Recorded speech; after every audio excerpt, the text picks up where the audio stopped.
حضرت ابو ہریرہ رضی اللہ تعالی عنہ بیان کرتے ہیں کہ رسول اکرم صلی اللہ علیہ وسلم نے فرمایا: ما من يوم يصبح العباد فيه إلا وملكان ينزلان يقول أحدهما اللهم أعط منفقا خلفا ويقول الآخر اللهم أعط ممسكا تلفا۔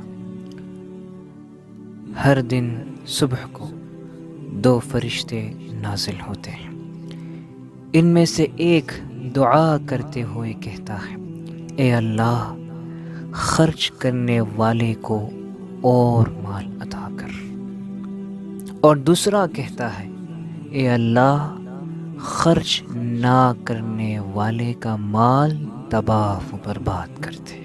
اللہ اکبر۔ اللہ تعالی ہم سب کو بخیلی سے بچائے۔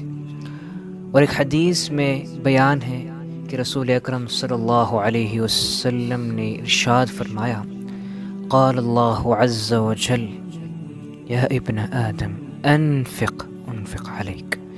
اللہ تعالیٰ فرماتا ہے: اے آدم کے بیٹے، تم خرچ کرتے رہو، تم خرچ کرتے رہو، میں تم پر خرچ کرتا رہوں گا۔